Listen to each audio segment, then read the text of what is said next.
So, ladies and gentlemen, we have tonight with us an amazing man who I was on my computer and I hit a YouTube button by accident, and there was this scientist telling us what was wrong. He probably doesn't even remember he was on YouTube, but he must remember in 1976 when the phone rang and he had won the Nobel Prize in Physics that year.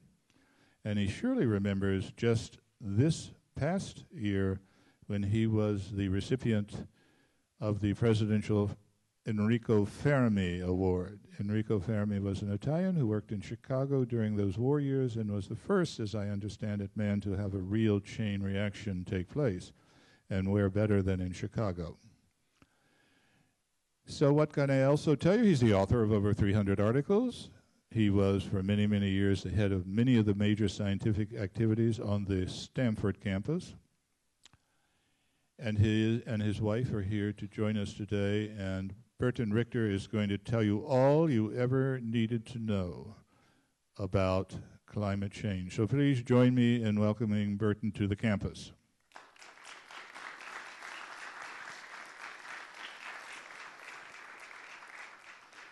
Thank you all. I think it would have been nicer if it had been a little drier, but we'll make do. Well, you know, my mother, who was a wonderful Irish lady and lived for many years, began to, when it rained for 4 straight days in Virginia, she would say, this is all because of the nuclear testing of the Americans and the Soviets, and if they just stopped that, the weather would be better. So that's an Irish mother's take. But there are people out there today, because it's rained now 5 or 6 days, who are thinking that this is climate change. There is a difference, right? There's a difference between the weather and the climate. The weather is what's going to happen the rest of the week, and the climate is what the average is over the years and over the whole world. I read your book, unlike the people that are sitting out front, so I'm going to start right in on the book. I put it in the card and the poster that went out. According to you and everybody else, the Pacific Ocean is the largest ocean on Earth, and the oceans of the Earth are the greatest repository of CO2. And so we have this phenomena going on, and there are people who want to engineer fixing our current climate change by putting more CO2 into the ocean. And I think you said in your book, that's not wise, but I think you put in brackets, I told them they were stupid. So what's wrong with geoengineering these problems out of the way? I think I told them they were crazy. I don't think I told them they were stupid. One of the problems is, do we know what we're doing? If you're going to do geoengineering, you think you're changing one thing, but are you really changing one, or are you going to change lots? One of the favorites of the geoengineers is that you go out into the Caribbean or such, and you make artificial clouds, and you make artificial clouds by spraying water vapor up into the air, and clouds reflect sunlight, and that cools things off.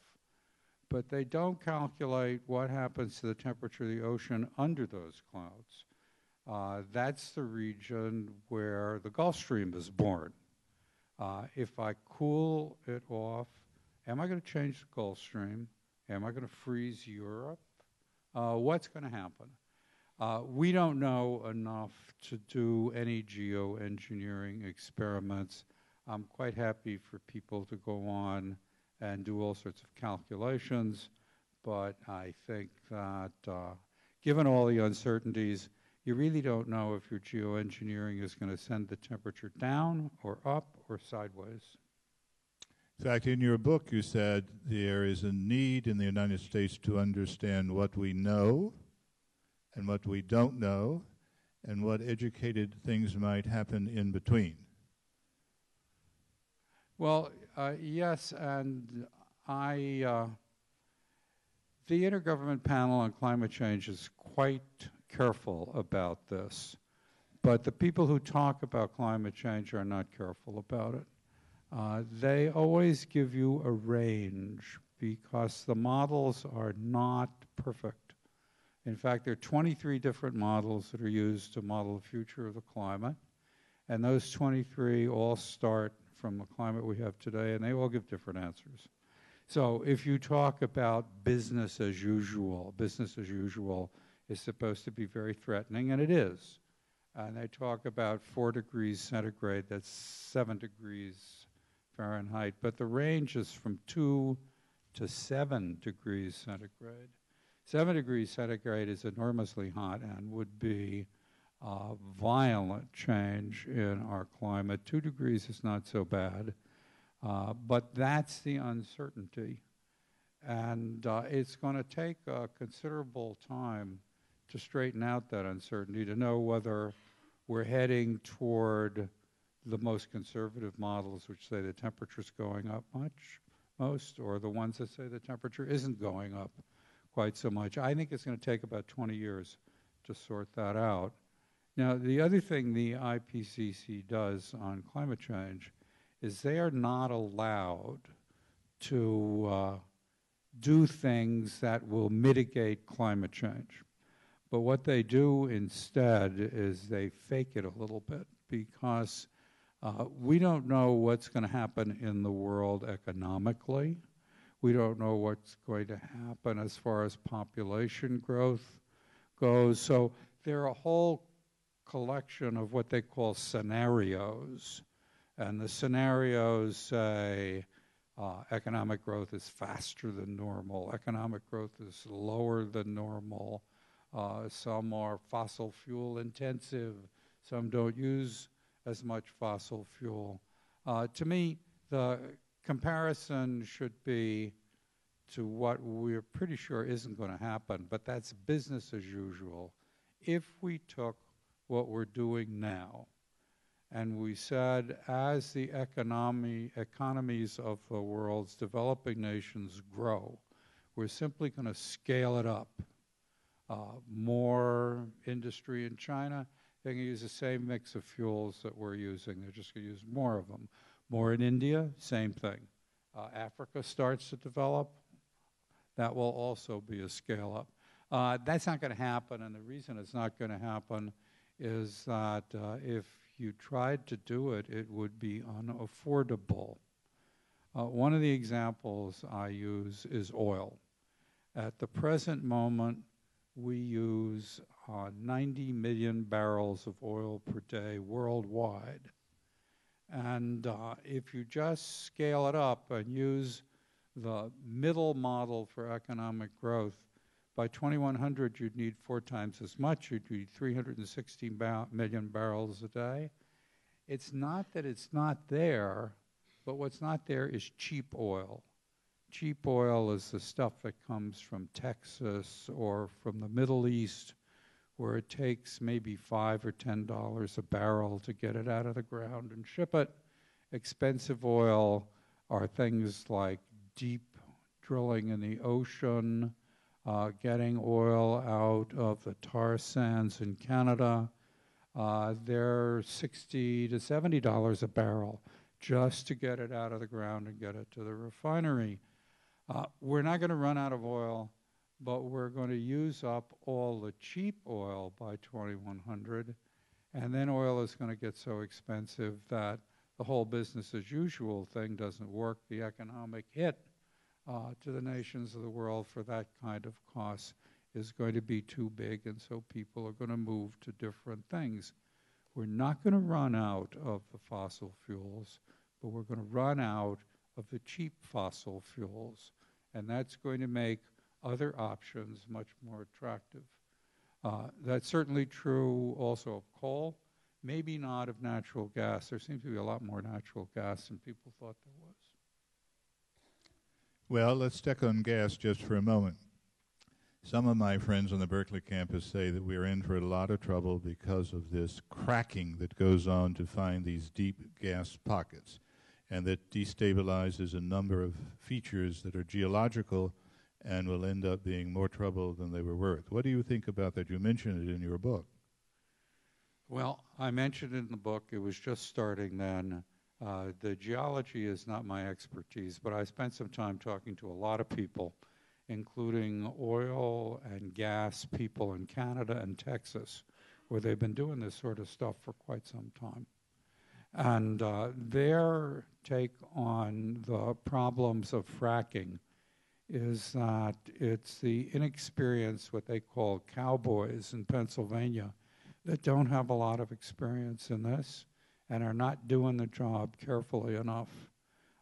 Very important to line the wells right, so when all this garbage comes back out, it doesn't get into the water table. These shale gases are way down below the aquifers, so the big worry is as things come up, you don't want them to leak out. There are all sorts of other things on how you dispose of the fluids, which are mainly recycled, but you can only recycle them so many times, and you have to get rid of them. And if you know what you're doing, you can get rid of them. Now, I've talked to a lot of the geologists as well. There's a general agreement that if you do it carefully and if you do it right, this is not going to be a problem. Personally, say that I'm waiting for the EPA. They're analyzing this problem, they're looking at it carefully, and I think that they will come to the conclusion that if you do it right, it isn't a problem. But now the question is, how do you make sure that people do it right? One of the things that we have a very poor record on in the United States is our regulation for mining and drilling. We have a system where the regulators have become the captives of the people that they're supposed to be regulating, and you get things like the Massey coal mine disaster. With all those miners killed, you get things like the blowout in the Gulf. We got to fix that. But my bottom line is that there's a lot of gas, and I think that gas is one of the transition fuels that's going to get us from here to a better world. First of all, if there's really a lot of it, then maybe this argument that the fuel that you need is going to get ever more expensive isn't right. Maybe you're going to switch. If you're worried about climate change and greenhouse gas, if you use natural gas in the most modern power plant compared to coal in the most modern power plant, for a given amount of electricity, you emit only a third of the greenhouse gas. If I could snap my fingers today and turn off all the coal-fired power plants and switch them to natural gas, the United States emissions would go down 25%.